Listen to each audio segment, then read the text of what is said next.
Suicide is one of those issues that never gets enough media attention. Aboriginal self-harm and suicide gets little to none. No one life is more important than another.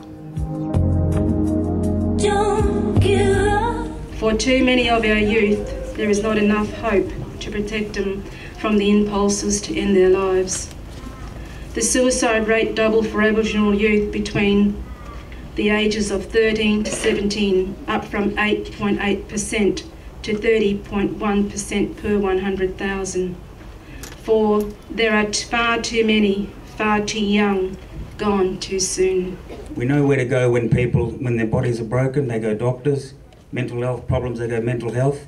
But where do we go for our spirits? Where are our spiritual healers? Culture is a very important thing for us, but how many times have we been able to take our kids back to Budja and sit around a fire and be able to talk? It's been a long time for us since that's happened. I'm actually a Christian Noongar, and I believe that we need to also make room for the Christian people inside of our Aboriginal peoples, because there's many of us that are Christian. But also I want to say that the white man's way of Christianity in the beginning was the wrong way. In killing our people, it was the wrong way. I've worked for years. I'm 74 years old, 75 this year, and always fighting for rights on social justice committees, and I work with Oxfam Community Abroad. Of course, I first pointed out to them, don't look overseas all the time, look in your own backyard, straighten that up. Don't keep looking at other countries all the time. There's Indigenous people here who are being wiped out. There's been a lot of stigma around this, and so people that aren't feeling very well are scared of telling people because they fear about what might happen and what people might think. So I think we take the stigma away, then people are more likely to talk to people and get the help that they need.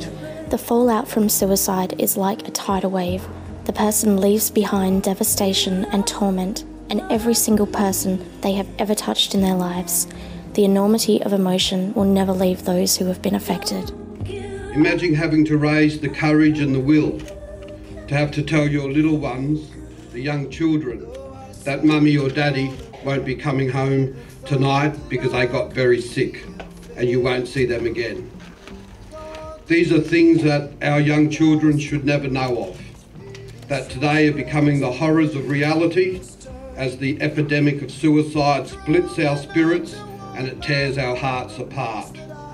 We've got high rates of suicide or attempts of self-harm, attempts of suicide amongst us our home kids, both as homies and our younger descendants. Robert also talked about intergenerational trauma, and just like suicide, intergenerational trauma of the oppression and everything that our old people and us homies have gone through goes down the line. And so where the buck stops our kids making the choice of suicide as a way out, a way of coping. Sure, I'd like to concentrate on the positives we have between our groups, between the police and the Aboriginal people. As I said, you may want to focus on those negatives, but it's when that domestic violence is high, and we're there helping your women, helping your families, trying to do our best for that healing process as much as we can, then I think it's better that we concentrate on getting that right. I hope these meetings happen right across our state and country, because we do need to come together and speak about what's happening for us. Suicide is a little bit the tip of our iceberg, a more horrible situation. However, we do have great resilience, and there's a lot of hope for us in the future. Behold, my friend, I'm heroin, known by all as the destroyer of men. From where I came, no one knows, a faraway place where poppies grow. I'll take a rich man and make him poor. I'll take a virgin and make her a whore.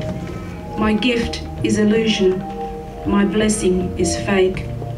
Only heartbreak and death follow my wake. May their campfires burn forever. In this proud land we grew up strong. We have no right to ignore one demographic in society as they plead for help. Mental health needs to be talked about. We need to have that conversation. And we can't ignore and continue to ignore the people that are most at risk. This has been Jackie O'Leary reporting for Undercurrent.